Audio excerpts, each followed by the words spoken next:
Hey guys, it's Brandon. Over the first few episodes of this podcast, we're going to have some technical issues. We're having some audio issues, as well as some camera issues. One of my mics ended up breaking, so I had to go buy a brand new one, which is what I'm recording this message on now.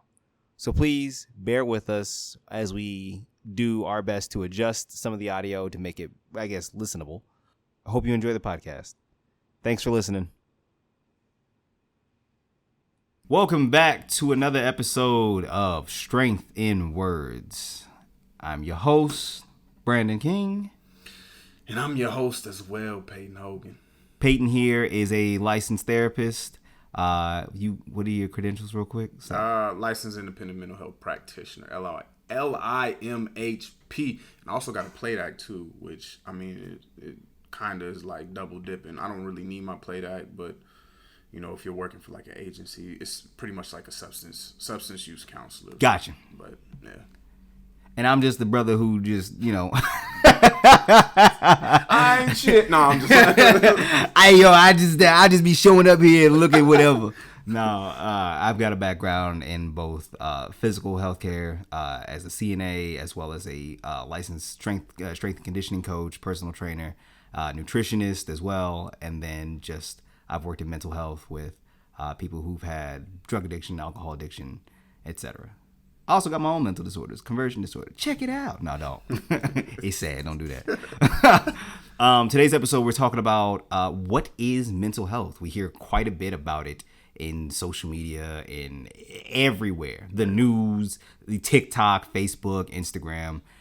You see a lot of dudes on Instagram who seem to be going through some stuff when they're working out. They fighting off demons and all kinds of other stuff. We see a lot of it on TikTok where people who are either self-diagnosing. Which is dangerous, by the way. Yeah. So we really kind of want to just go over exactly what is mental health from an actual professional, instead of just letting Facebook or TikTok tell you, hey, you know what? Do you feel sad? Do you sneeze 3 times a day? Obviously, you got ADHD. Like, no, we want to know like what is considered mental health? How do you go through the steps of understanding mental health? What are the signs to look out for any just a blanketed mental health check? And then how do you find someone to evaluate you? So facts. Well, I first want to start off by saying, like, especially, I'm sure we got a wide range of audience here too, but I can only really speak to my own truth. Like, as a black man, mental health is something that's rare, like not rarely, but like fairly new in our community, for hundreds of years. Talked about. It's always been there. It's been there, but at least being like acknowledged by even within our community and outside of our community is something that's fairly new. Right. The extent of mental health that used to be in our community. I can't remember what the disorder is, but essentially like what it was based around is the only disorder that black people could have. This was back during slavery, was one where a black person exhibited defiance to the slave master, was erratic and loud, laughed a lot, and was lazy. And the way that mental health disorder would be cured was by whipping the devil out of them. I can't think of what it's called. It starts with an A and it has like this.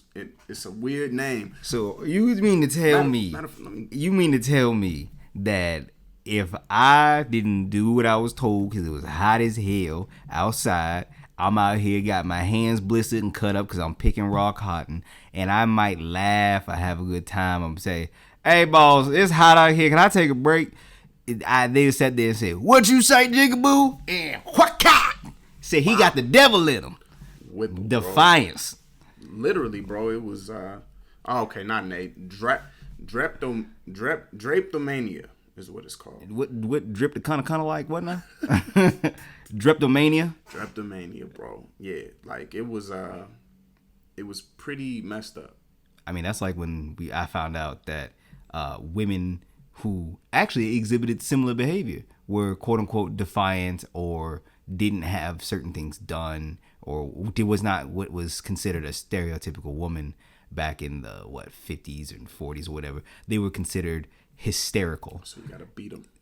No, that was actually not how they fixed it. I thought they fixed a female's hysteria by they would have to go into the doctors. Y'all look this up. My timeline might be off, but my information is fairly accurate.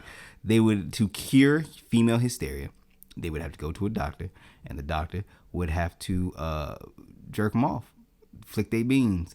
That's why the vibrator was created, so that way they could cure female hysteria from home, because doctors was out here like, I am not trying to do this today. Or you would get perverted doctors and who sit there and go, oh, you having issues at home? You're not listening to your husband? Obviously you're hysterical. I got you. Yo, son, when I heard that, I was like, huh? This man sat there and brought his girl to the doctor and said, yeah, look, doc, she ain't making no sandwiches. She ain't doing what I tell her. So he goes, you know what? That sounds like somebody who's hysterical. Bring her in to me. I'll go ahead and take care of it. I was like, yo. And then I picture some old nasty freaking doctor who's just like, he's probably like 240, all fat, looking like Wiz Pig off of Diddy Kong Racing. Got his gloves out here just snapping them on. Just freaking, it was just gross. But I think similarly, and I'm now, again, my information is probably about 75-80% accurate. Fact check. But so fact check me. Don't ever take what I say by face value. Always fact check me. I got stuff like loosely based. I make ghetto translations up. But that's basically what it was, is that similar things like, oh, you're not doing what essentially I tell you to do. Yeah. Here you are experiencing some form of mania or hysteria. So my one way is to whip them and whip the devil out of them, or freaking stick your fingers inside some chick and jerk her off, I guess, or whatever. It was not, as you can see, our history is not the best. Yeah, not at all. And there's a common theme in that too, man. Like, right. The common theme is minority groups, so women, yep, you know, blacks, and then you got subcategories of that. Like, mental health was not a real thing. It wasn't something that was being taken seriously by, you know, gotta say it, by white men, because they created the narrative around mental health. I mean, yeah, look at military. Look at all these soldiers. They didn't even, you know what? Somebody would sit there and tell you, they talk about it today. They're like, my grandpa says all this mental health stuff is just a bunch of snowflake stuff. You just pour some salt on it and keep on going and keep pushing.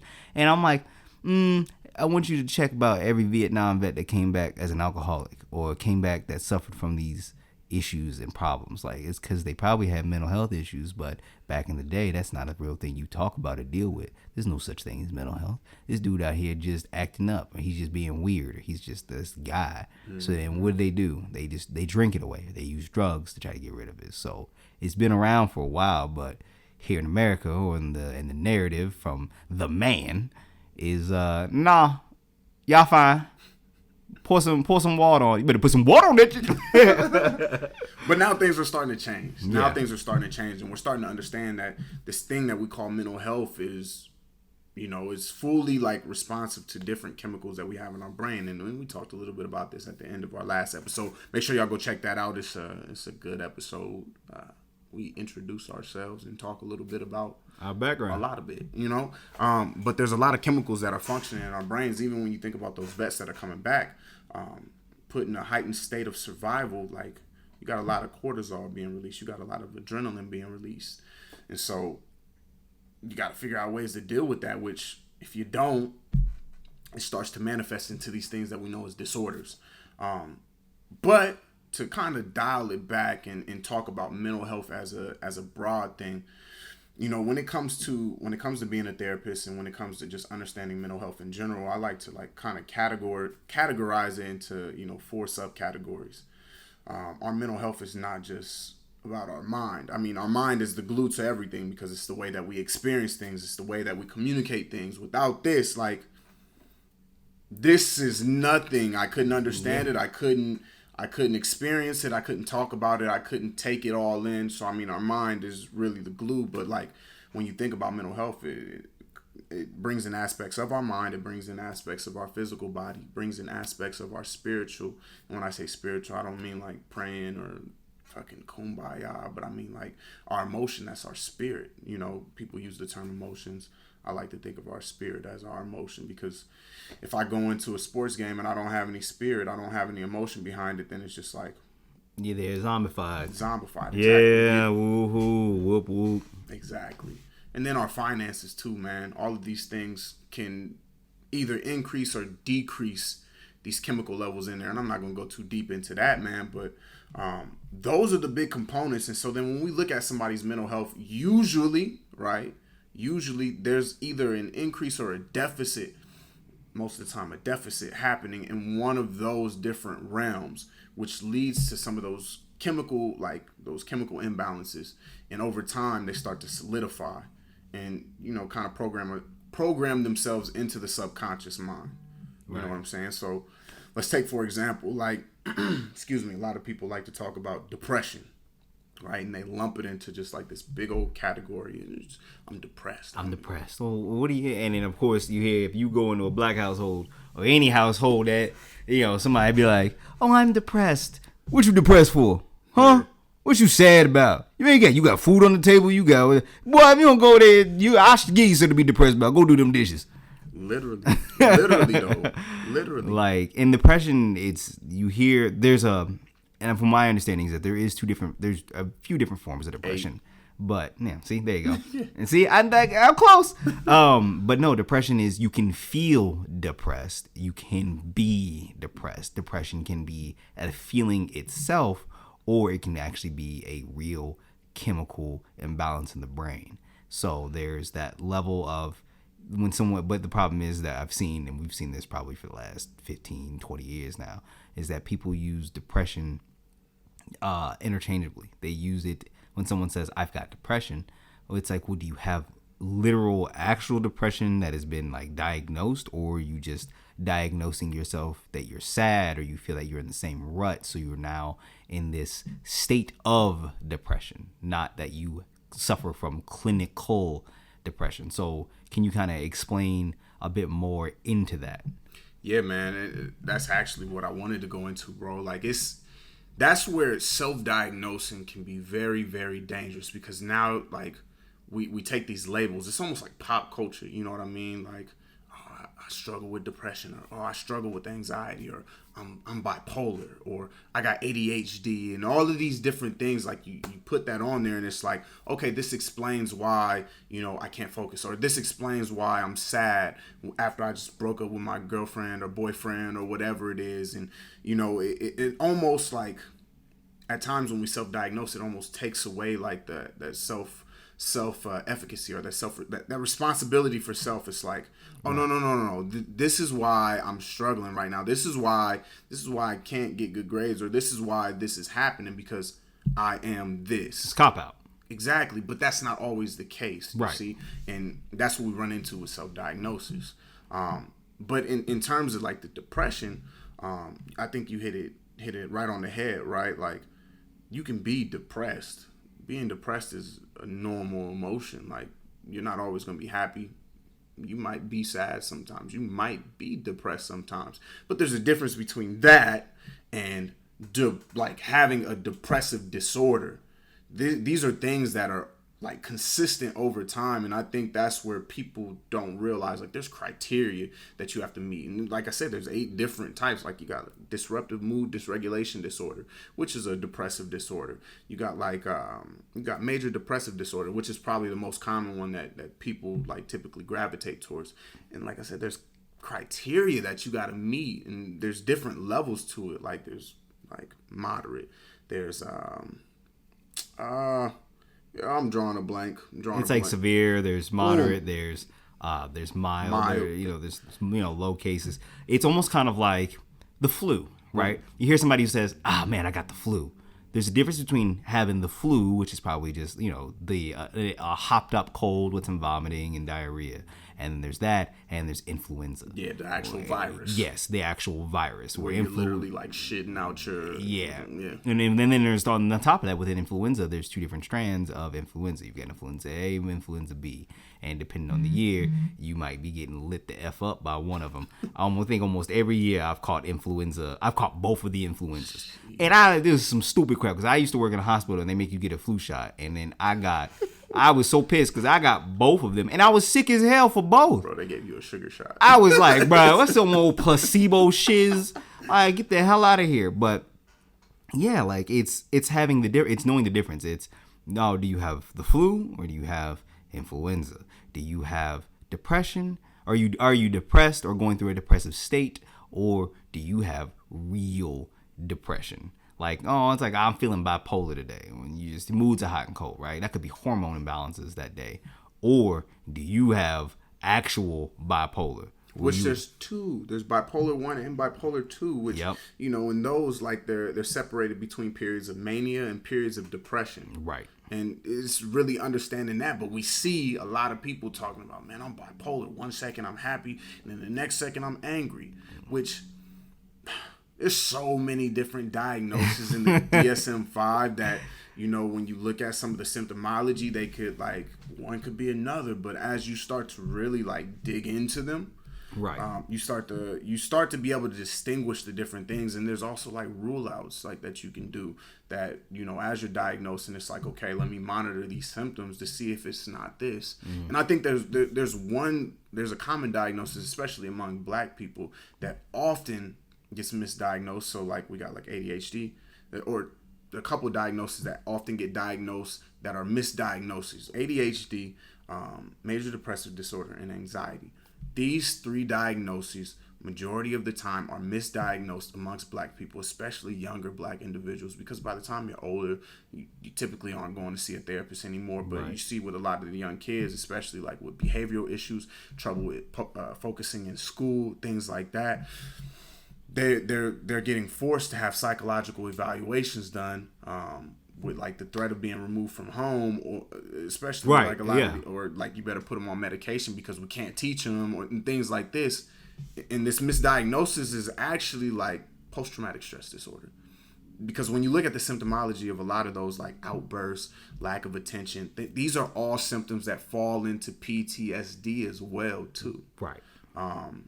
And it's also understanding, like, and it's a lot of young boys who get diagnosed with ADHD before anybody else, and not all of it is, you know, sometimes it's just little boys. Anybody who ever has either been a little boy or has little boys, you can know little boys is on it, like, all day long. These dudes got energy for freaking years. They could be, you almost got to sit there thinking, I gotta put this baby to sleep. Like, I gotta choke him out, drug. Like, what do I gotta do? Like, these kids are moving all the time. And as somebody who had ADD as a kid, like, I didn't have that hyperactive part, right?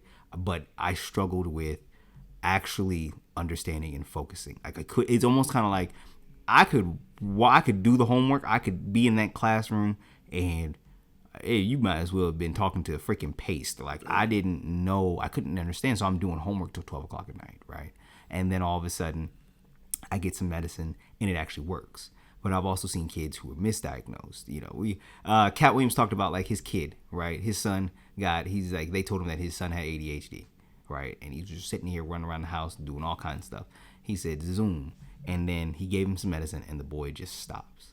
And there's a lot of kids who get misdiagnosed. I mean, there's a lot of teachers who talk about it, and there's a lot of people who don't understand that, especially in a Black household, it depends on, it's all culture based, right? It's all understanding, what is that household like? What is that home like? You know, what is that child's home life like? Mm-hmm. You know, is there a structure in the home? Is there something? What is going on? And that's where therapy comes in, instead of just, your boy out here running around and can't focus in class. Well, go ahead and give him some meds. Right. That could be the fact that he may not have any structure in the house. It might be a single mom who's just trying to make ends meet, and she's, you know, and he's going from bouncing from house to house to house, and he's just being exposed to different things. She may not be able to be there, or dad may not be there, or grandma might be sitting there taking care of 3 other grandkids. Like, there are always these.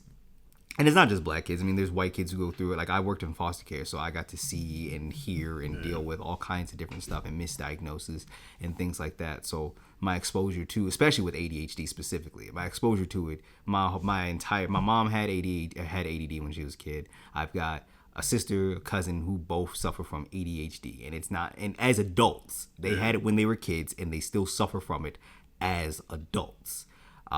It's really understanding that it's obviously everybody, but what's in other cultures and other households, it's much more common to take somebody to therapy or to get that understanding. But black households, and a lot, at least here in Omaha, that's not a common thing because one, cost. You know, you said now you cost, and then the fact of you might have to take a kid appointment to school, or during school time, you might work late. Mom might have 2 jobs. Mom and dad might be, and somebody may not be able to take him to or her to the therapist or whatever the case is. Like it's almost as an inconvenience, and so there's not a really good understanding of the importance of that, right? If they're talking, but until somebody's talking about your kid's CPS is getting involved, and then man. And CPS, I got a mixed history with them. There's times that CPS will pull somebody out the house for unnecessarily. And then times that you're like, yo, they got drugs in the house. The kids is out here being exposed to it. Get the freaking, get up in there. CPS is like, well, we visited the house and we didn't see anything. They're like, yo, I bet you get somebody to take a drug test right now. Like, we're telling you this stuff. The kids is telling you. What are you doing? Literally. So it's really having a good concept and grasp on the fact that, yes, not everything is ADHD. Things could be PTSD. Things could just be dysfunctional households. Things could be the fact that they're like, you know, there could be abuse happening in the house. There could be somebody who's being both physical abuse, mental abuse. You know, 8-year-old might be getting cussed out because he didn't get the dishes done. And so he might have a fear response, and that might manifest itself in a different way because, you know, he's now acting out. Kind of following up from that, man, I wanted to kind of point out this stat. I know a lot of kids get the ADHD, especially now they get the ADHD diagnosis in school. Who's diagnosing them in school? Psychologists and psychiatrists. In the school? Not in the school. The parents are, like, a lot of times. So I used to work in elementary schools, and that's typically where they get their diagnosis. That's what, like a counselor or something? So they'll get referred.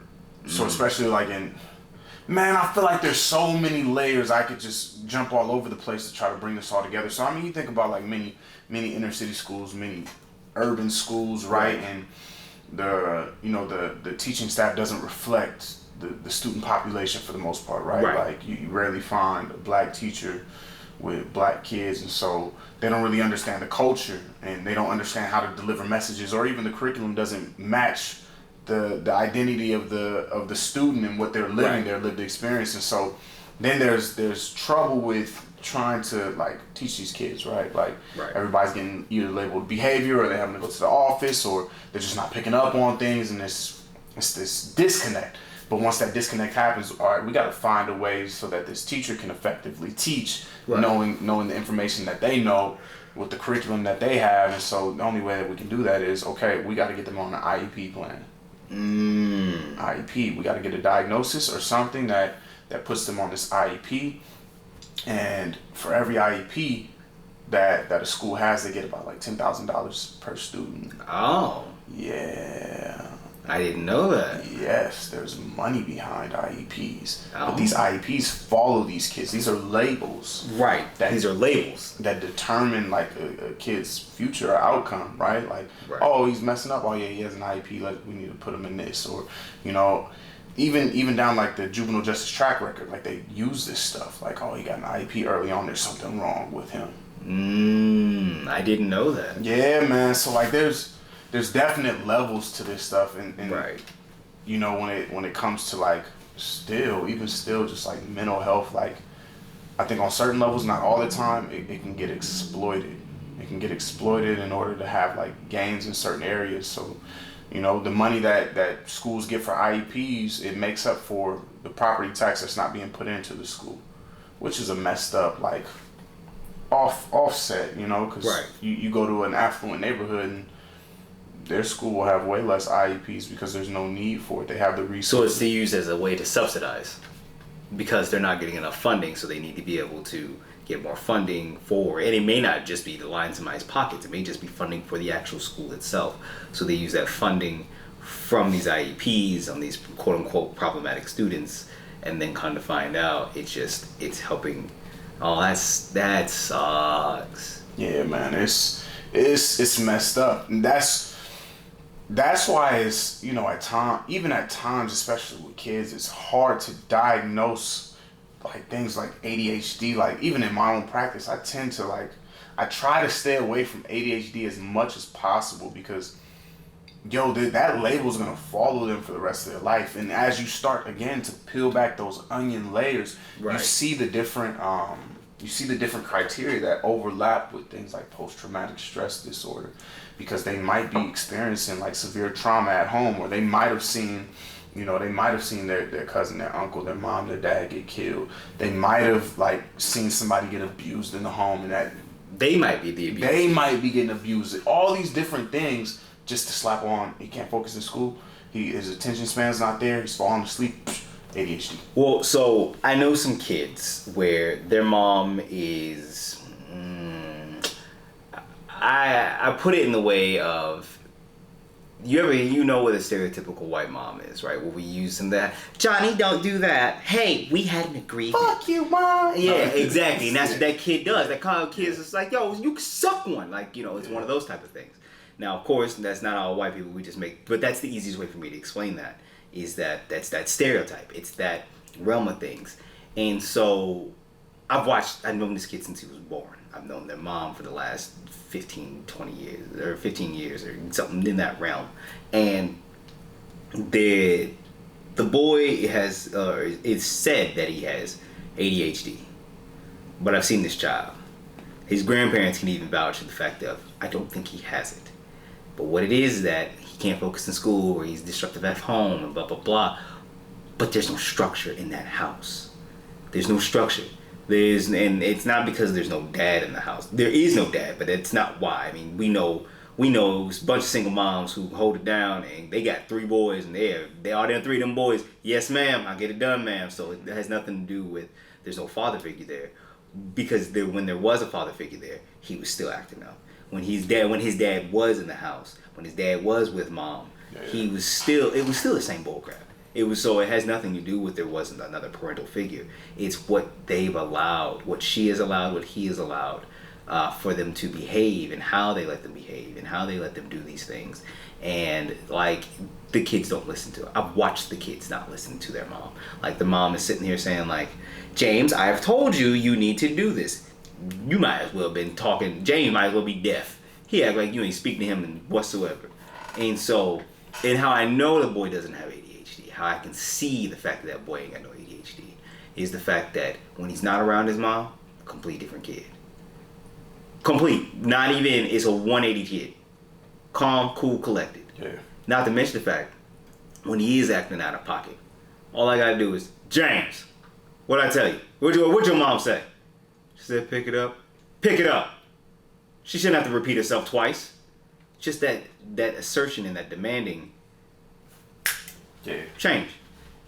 And then he want to be looking at his mom like, did you hear what he said? His mom know better. His mom know like, I wish you would sit there and say something to me about because you letting this little boy punk you. You let him, and she has her other child. She let her daughter has punked her since the dawn of time. Man. And so it's just that behavior. And I got on the daughter's case multiple times, but it's like one of those things of, and the mom's never said something to me. I'm probably sure she don't necessarily appreciate it, but at the same time, I'm literally watching these children disrespect and punk their mom day in and day out, and it's unacceptable. And it's like, and I know her parents have tried to sit there and say something to her about it and be like, hey, like, you need to let these, and she gets, angry with them and starts yelling at them, whatever. But it's like, if somebody's not saying something to these kids, they have to understand that this is not a respectful thing. And the thing is, they're not stupid. They were well aware. It's just that they don't care because mom's not going to do anything about it. And she's let it go on for 10 years. So now she's got this 10-year-old kid who's up in here just being disrespectful. And not going to happen. So, and that's because of that boy, I personally don't think he's got ADHD. He does not exhibit signs of, meanwhile, I know 3 other kids who have literal ADHD. They have the inability to focus, not just in school, and everywhere, to the point where they'll walk out in the street. They'll walk out in the street and almost get hit by a car. Now, mind you, they have other issues because they were born with drugs in their system. Mm-hmm. But ADHD-wise, these kids don't sleep. these kids they don't listen, they can't hear. You honestly might as well be talking to somebody who's like drunk, glassy eyed, like drunk, to the point where like you're like, boy, pick up the toy, and he's pick it, just grab the water bottle. He just, what are you doing? Grab the water bottle. He just, like, you're like, what are you? It's one of those things where, and he's not doing it on purpose. He's not being facetious. He just can't focus. He literally cannot do it. He has to have this medication. They gotta have medication to do all kinds of stuff, like freaking sleep and function. But it's a complete, drastic, stark difference between what you can physically see, that there's something wrong with this child, that there's things that it's not just in this one area. It's all around, all encompassing, versus another kid who just, you can tell his household just ain't running right. Yeah. He don't give a damn what his mama got to say. So then he's like, F the clique you claim, I do what I want. So it's really understanding that, jumping from the kids, now you've got these teenagers, right? So now we have all of social media, all of media, it's in their hand today, right now. They can grab it, and you've got, do you drink water 3 times a day and have to pee? Obviously, you can't focus. I like to call that the WebMD effect. But the WebMD be like, all right, so look, you sneezing. Your toe itch. You got pancreatic cancer. You got 3 days to live. And that's how it is when I see it. Like, I'll get on TikTok and I'll see these diagnoses or these mental health checks. You even see people on YouTube and they're like, yo, guys, don't just listen to this. This could be 800 other things. Yeah. Which then like leads me to, I'll use the example, someone who has borderline personality disorder and somebody who has narcissistic personality disorder. If I listed you 6 of the doggone traits, they're almost identical. Narcissistic personality disorder and borderline personality disorder, they're so similar that they actually have a book called, they have a book to differentiate the two. Like, it is one book that says what's borderline, what's narcissistic. And so, but if you listen to what somebody says online, you listen to TikTok, or Facebook, or YouTube, or Instagram, it can be misdiagnosed. And it could be wrong. Because guess what also has similar traits to someone who's borderline? Someone who's bipolar. Manic, prone to manic episodes, prone to spurts of mania or mood switches and different things like that. Like, these things are, so you telling me that there's 3 different disorders that could easily be mistaken as, 2 of them can be mistaken together, the other 2 can be mistaken together. But if you misdiagnose one of them, it's not going to treat. So if you're trying to treat somebody who's bipolar, but they are actually narcissistic or they're actually borderline, they'll get over on you. Yeah, it's not going to work. Yeah. And in the same way as that you're trying to treat somebody who's narcissistic, but they actually have bipolar disorder, the treatment's not going to work. It's a different level of treatment. Yeah, so like with the big difference, especially like with disorders like narcissistic personality disorder, borderline personality disorder, these personality disorders, especially like somebody who's borderline, it's like they're flowing between a state of hysteria and a state of just like delusion. Like they'll go from I love you.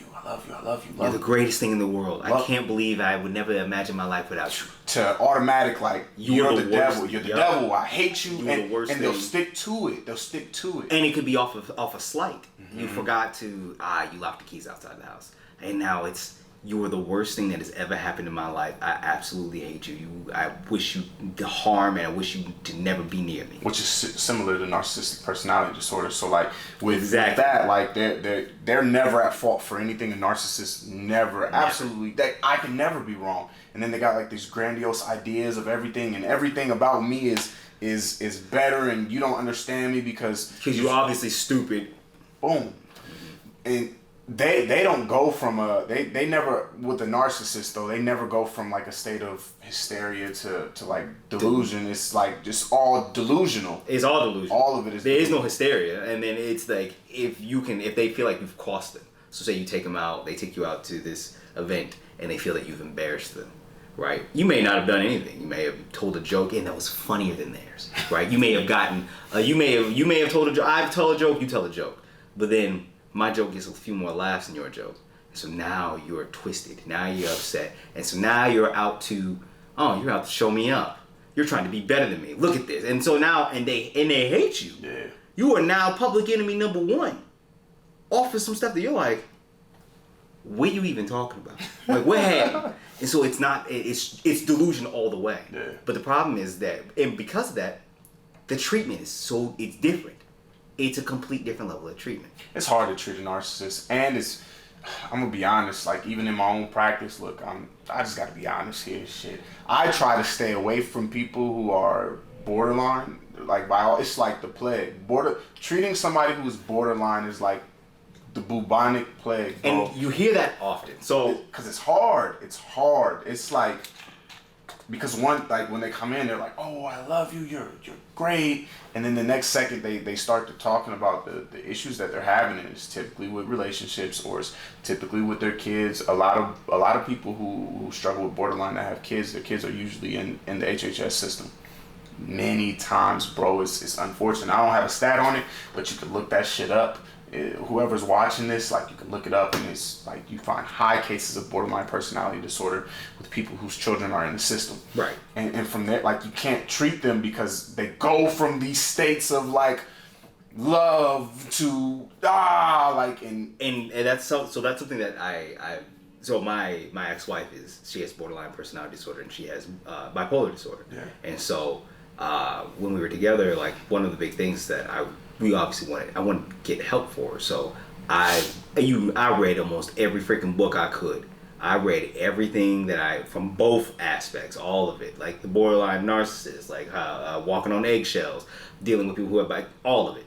And one of the big things is that they talk about is that therapists are almost afraid to deal with these people because they're so difficult to treat. It's such a hard thing, and it's what we find out, or what you end up finding out, is you actually have to find somebody who specializes in it. It's not almost kind of like going to a doctor. You can go to your everyday doctor to look at your foot, but they're going to probably refer you to a specialist to look at your foot, because they're not like, I know about feet, but not like the way a podiatrist might. Yeah. So it's almost that. It's in that same realm, right? It's like, yes, a therapist can. However, there is specific training, there's special circumstances that when you do have somebody who is borderline, or it's understanding how to do that. They have to go through, I'm literally freezing. DBT, dialectical behavioral therapy training. Yes. Those are going to be the therapists that like specialize in working with borderline clients. Exactly, and finding a good one that is going to really help you and understand that, and take you through those courses.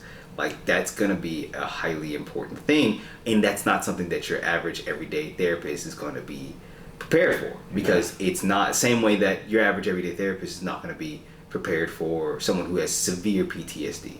Like, if it works out well when you have someone who specializes or is familiar with, like, war vets who suffer through that, yeah, you might be able to help somebody, but if you're not special, if you don't feel confident in understanding what it's like, you may not have ever stepped foot inside war.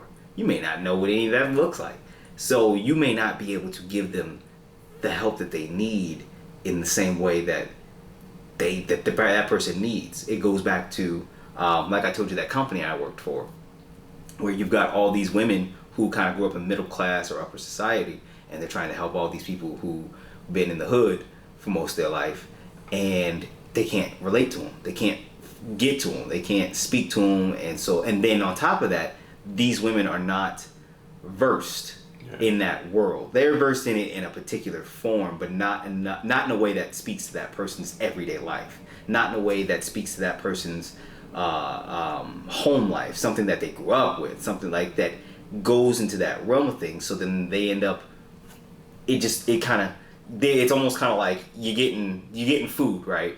But all you keep getting is just the side. Yeah. Like you're getting a little bit of it, like it's just, but you're not eating the whole thing. You're only eating a bit at a time. See, and to kind of go into that point, man, I think that comes from a lack of wanting to actually be able to help somebody. You know, as a therapist, one of the things that I think just about every therapist, I went to a K-Crep school, which is a fancy way of saying my school is better than a lot of the other schools. Real fancy, man. Hey, yo, he said K-Crep, and I said Crip-Con, what? He said Crip what? What did he say? He said this school out here repping blue. We bang. We banging? Got gang signs up? But one of the things that we learned throughout the program is just like multicultural competency. Yes. You know, and being able to understand the population, even if it's a population that you're not used to working with, like taking the extra effort to understand it, and not just understand it from a textbook style, but like, you know, like you said, if you're gonna work with a war vet, like go volunteer down at like a veterans place or something like that, and talk with them or something, or like, you know, immerse yourself in that so that you can best treat. And if you can't, you need to refer the fuck out, because at that point, and this is what you see a lot of people doing, especially with those diagnoses that we're talking about, people will just see people because they're a check. Because they can get the money off. They can build it. They can build the insurance, or like when you're dealing with sociopathic disorders, like, you know, the people who do some fucked up things. From what I understand, is there a way to actually truly treat? No. Nah, man. Nah. Yeah. But you can talk with them about some fucked up shit. Like, there's some people, from what I've done a lot of research on like sociopathic tendencies, or people who are sociopaths, and it was like true, genuine, real life sociopath, not like freaking Jake Paul, but like a real life sociopath. Yeah. I'm like, oh, I don't know if this is helping you. Yeah, no. I don't know if we as a society are equipped to help you like not commit crimes, because you are probably one step away. They just don't. It's like, you know, they say really good salespeople are sociopaths. They have to be. You know what I mean? Because they can like remove all emotion. That's what a sociopath. The sociopath will smile in your face, knowing that they're about to fuck you over in a couple of days. Like, yeah, they'll shake hands with you. Some Ted Bundy shiz, bruh. Yeah, literally. Yeah, literally. And it's like, how do you treat somebody who is emotionally disconnected from anything that you're sitting there saying like, yo, what do you feel about that? I'm fine. Yeah, that's what I understand from someone who's a sociopath. They actually lack the emotional capabilities, like truly lack it. And some of it's upbringing, some of it's experiences, some of the people are just born like that. And I know, and this is not a blanket term, we know there are people who have sociopathic tendencies or personality disorder, and they ain't out here putting bodies in a trunk. Yeah. They live regular life. They just don't, they be out here with the emotions of ham. Like, this, just nothing. It's gray walls. They're like, man, that's fine, I don't care. Mm-hmm. Like, oh, it was like, this person just they had a terrible day. Their parents died. They're like, yeah, sorry to hear that, Jack. And then just keep on moving. So, no, being facetious, but no, I'm well aware that not everybody out here is killing folks with sociopathic tendencies, but yeah, like, understanding, like, this, from what I understood, I was like, there's no freaking way to really treat it. There's a way to help them, I guess, maneuver through it, but there's no way to truly, like, treat it. Yeah. They were like, from what I understand, there's no way to, they will not regain or gain emotions. Yeah. No. Not some, especially not the ones that are born like that. No. But I said, they're kind of scary. I was like, yikes. Speaking of the T word, treat, man, when it comes to just like mental health, I kind of want to talk about that. A lot of the ways that people know of treating it is through medication. But I want to throw the disclaimer out there that medication does not treat mental health disorders. It does not. It stabilizes. Stabilizes symptoms. When it comes to just like majority of mental health disorders, ones that are not specifically neurological. So, for example, like conversion disorder, that's that's all neurological. And mind disorder is not based off of trauma, right? Yeah. If you look up somebody who has conversion disorder, their stuff is usually a trauma-based disorder. Mine's not. Mine came from 2 bad medicines mixing together, and it caused a psychotic break. Yeah. And so there's nothing. God himself is the only thing that has ever been able to fix me. Yeah. Outside of that, there is nothing a doctor or a therapist can give me, any medication-wise, any therapy-wise, aside from teaching me how to manage stress. Yeah. That's it, because that's the thing that causes my episodes, is stress. But not everybody who has conversion disorders episodes are Based off that. So yeah, like it's like you said, it's not medication is not the key. It's just a tool. It's a tool, and a lot of times they get that twisted. Like, so, for example, the ADHD thing, man. As soon as a kid gets ADHD, especially in school, what's the first thing that they do? Throw them on some Adderall, throw them on some Zoloft, try to bring down, or not bring down, but increase those dopamine levels. Or, fuck. It's not dopamine. It's No, it's serotonin. There you go.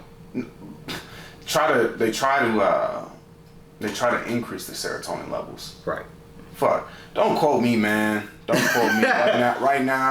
Right now, it's all up here. I got these neuromodulators and neurotransmitters in here, but I'm drawing blanks. I'm human too. Listen, look. I am a firm believer of when it comes to medical terms, terminology, not gonna happen. Yeah. Not gonna remember it.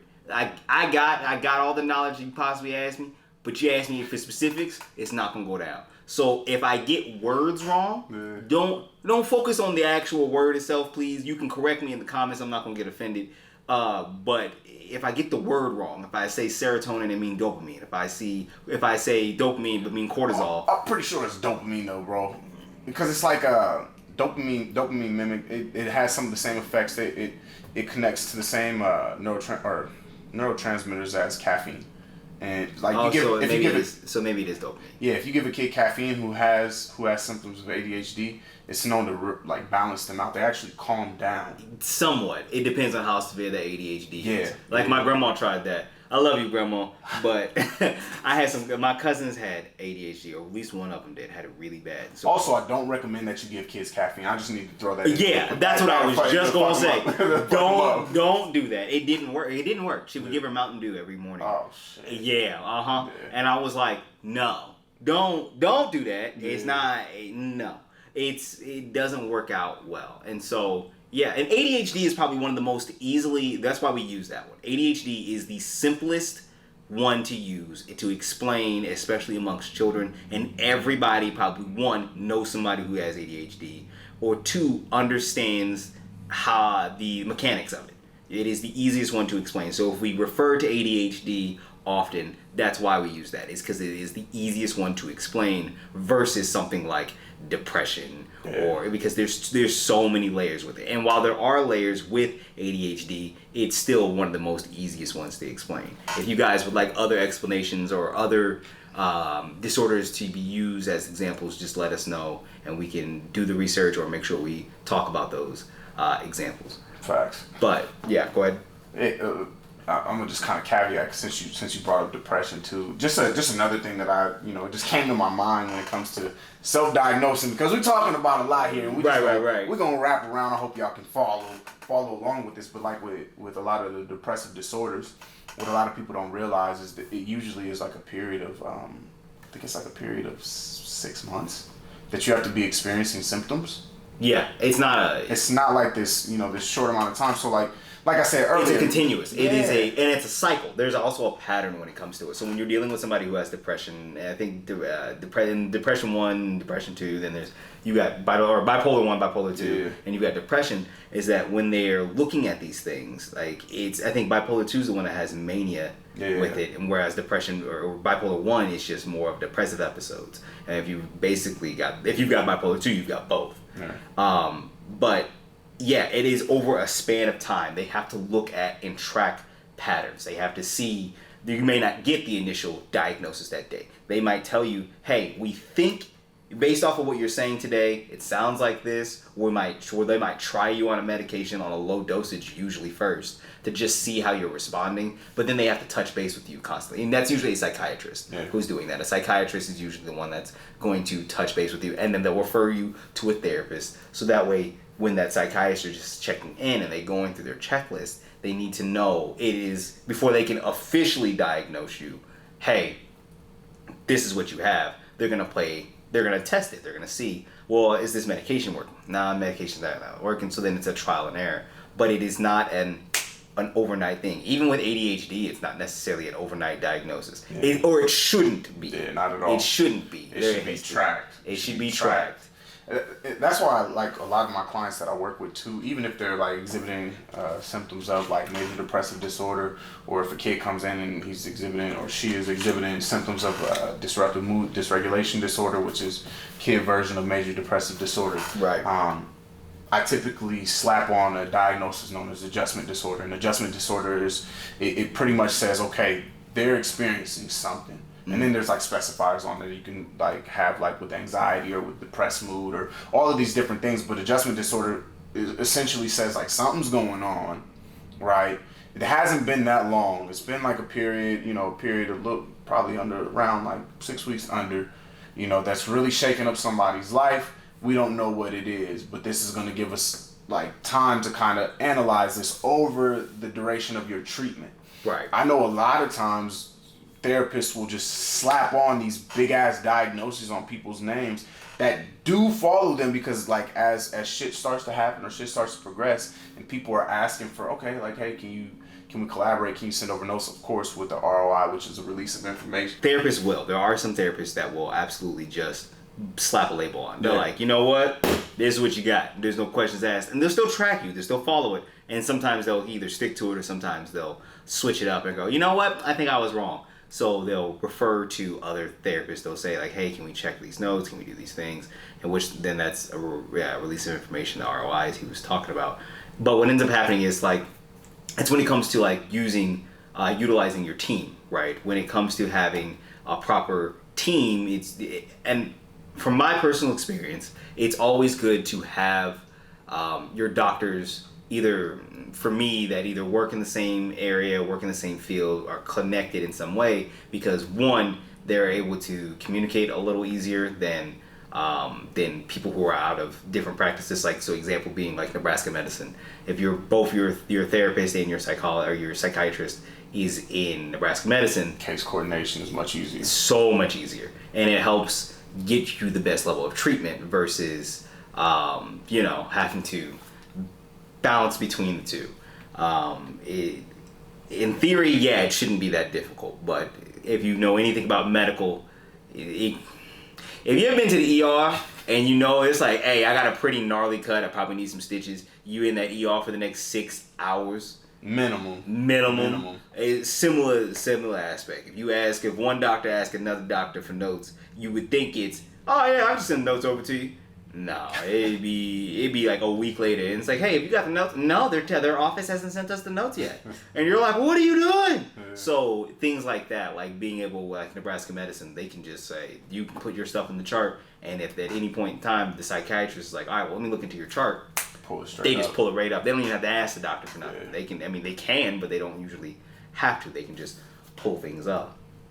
But yeah, when it comes to, from what we've been since I know we kind of jumped all over the place a little bit, but one of the big things that we're talking about is essentially that, one, if you are exhibiting certain things, dysregulation, emotional dysregulations, or some form of dysregulation within yourself, if you feel that you are having depressive episodes, you feel that you can't focus, you feel these type of things, it's not an automatic, I've got this thing, I have depression, I have ADHD.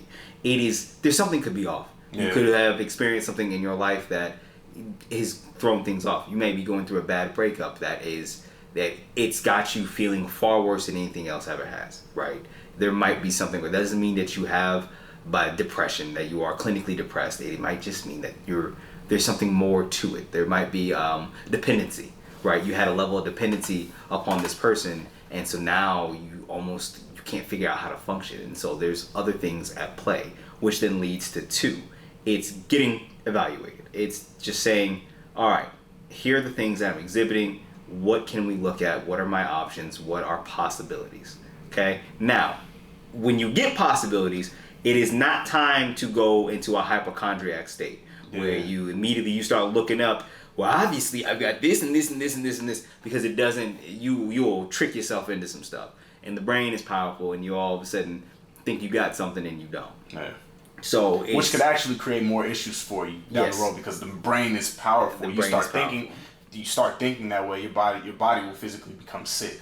A woman can trick her brain can trick herself into thinking it's pregnant, and can start developing like it's pregnant. Can get a baby bump, her breast can start getting bigger. All kinds of like crazy stuff can happen, and she's not pregnant. There's not a baby in there. So the brain can do some crazy level stuff. So I don't ever normally recommend going down that rabbit hole. I think that if they tell you, we're looking at this, it might be this, you can look into it, see if that's something that you think, but at the end of it, just you continue to just do your things. So one of the big things too is, say you've saying, all right, look, I'm experiencing certain things, right? I feel a certain way, I'm having just emotional dysregulation, whatever the case is.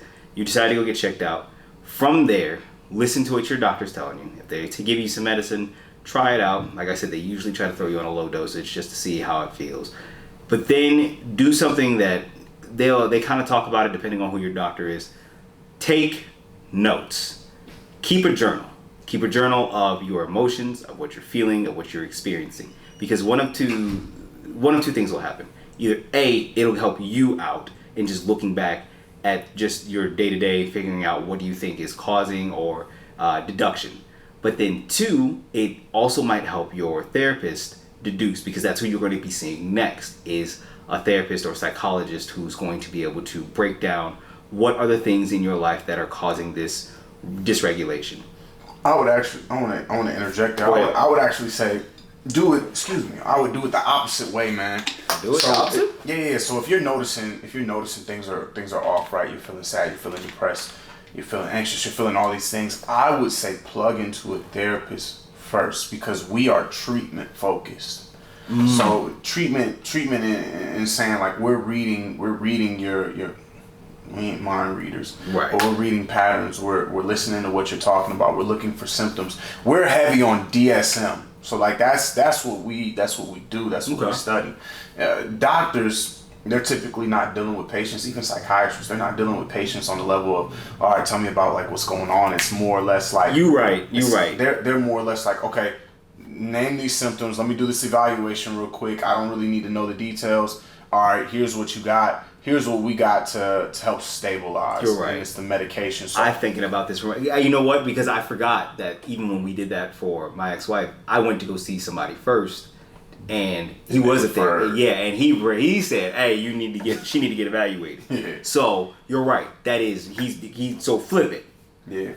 Go see the therapist first and figure out what they think, and there's a lot of people who your job offers something. EAP. There you go. Use that. Just try it. Use it. Typically get like 5 sessions. For something free. like that. Right. Yeah. Try it out and see how that goes, and then go based off of that. Like I said, in my situation, we used that, and then we went to go get the evaluation and so on. So yes, follow that methodology. Facts. And I think in a future episode too, we'll probably cover and talk about how do I find a therapist, or how do I know if a therapist is a good fit? Because a lot of times people will see a therapist, they don't really click with the therapist, and they're like, fuck therapy, this shit sucks, I don't want anything to do with it. True. When it's like, that is a high probability. There's thousands of therapists out there, there's millions of people, and not every therapist is going to align with every single person.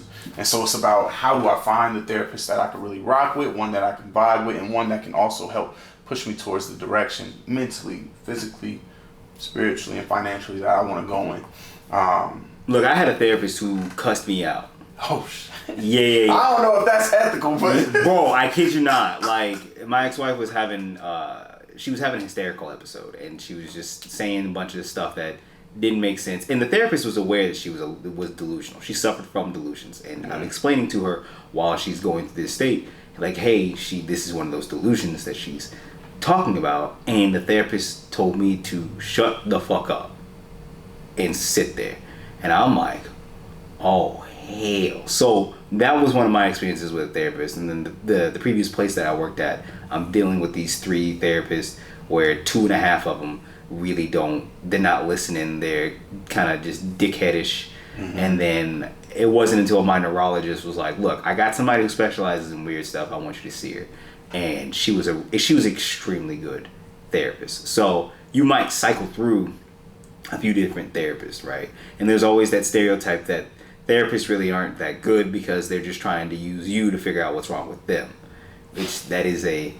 And the fact is, unfortunately, I've seen that in certain therapists. Like, they're trying to figure out what's wrong with them or what's happening in their life, so they basically use their patients as case studies. That's a shitty therapist. It's a shit, but it's not the common practice, and it's one of those things of really just I think that would be a good episode of really trying to understand how do I find the right therapist. But when it comes to mental health in this community and multiple communities in everybody's life, is understanding, one, self-diagnosis is not the answer. It's not the way to go. You can't use that as your scapegoat or as your excuse as to why you behave or why you're reacting or handling things a certain way.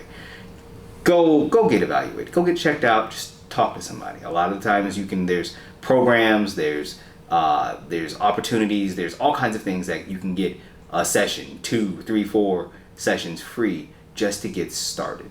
Keep a journal so that way you can help evaluate and help understand, and so can that therapist. They can help you. And lastly, and this is going to be the hardest thing for a lot of people, make the changes. Change is a lot of things that a lot of people are scared of, right? That's one of the biggest things. It's the unknown and change that people are most terrified of. And that's going to be the biggest thing, is that you're going to see a lot of people and hear about a lot of people who run into the same problems. I keep doing the same thing. I'm in the same loop over and over and over. Well, what are you changing? And the answer usually is nada. Nothing. So there's going to be changes uncomfortable. Change can be highly uncomfortable. Change can be, you'd be like, oh, F this. I ain't doing none of it. And it might go against what you even feel. Like your feelings, your innate feeling, your innate response might go against what the thing that you need to change to. But my theory is always try it out. Yeah. Try it for 30 days. As a trainer, that's what I tell people. Listen, follow what I'm asking you to do for 30 days. I'm not asking you to do anything crazy. All I want you to do is these simple things. I want you to exercise 3 times a week. All I want you to do is cut back on some of your calories.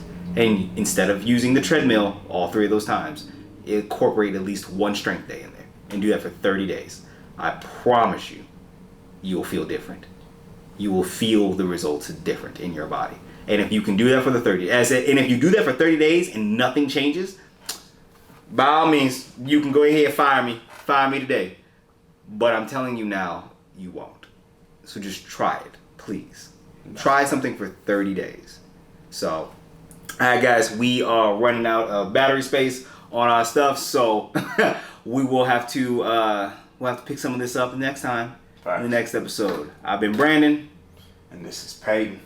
This is Strength in Words, a podcast about mental health and the Black experience. We out. Out of there. All right.